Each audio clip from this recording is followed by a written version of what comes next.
Mon nom est Félix-Antoine, je suis receveur de médicaments à base de plasma. Je m'appelle Catherine, je suis maman de 3 enfants. Je suis experte donneuse, mais je ne suis pas experte scientifique. Mon nom est Martin Carly, j'ai un doctorat en sciences neurologiques et je suis vulgarisateur scientifique.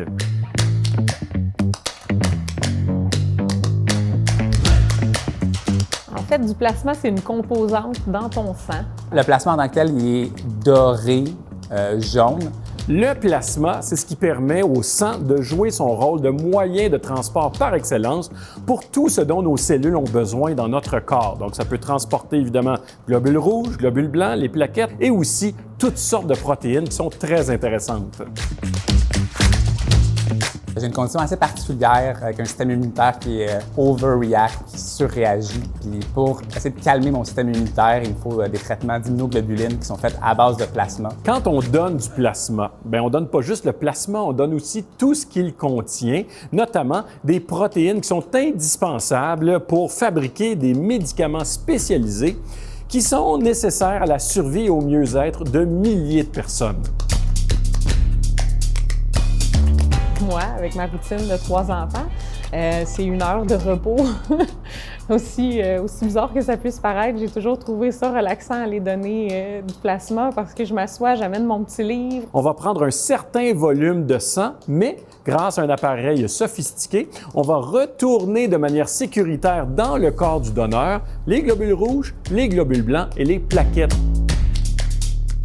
Comme le plasma se renouvelle très rapidement, on peut donner du plasma à tous les 6 jours. Pour moi, c'est facile, c'est simple. Mes rendez-vous se prennent automatiquement via l'application. J'ai même pas besoin de me casser la tête. C'est automatique. Ils sont toujours repris à toutes les semaines.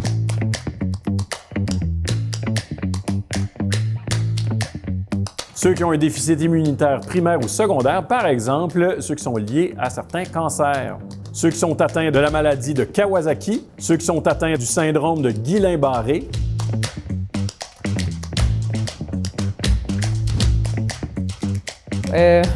J'en ai plusieurs. Il n'y a aucun problème, on peut donner. Dans le fond, c'est qu'il faut attendre, si je ne m'abuse, c'est rendu 3 mois après ton tatou. C'est exact. Ah non!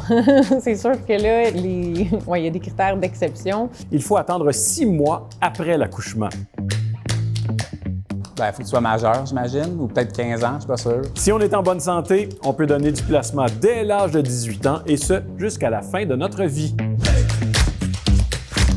Je crois qu'on peut tous donner du plasma.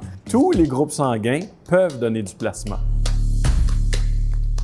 Je sais que moi, quand je suis allée en Islande, je suis revenue puis j'ai pu faire des dons. Même si on revient de voyage, on peut donner du plasma. Bref, on vous invite à aller consulter tous les critères sur le site d'Héma Québec.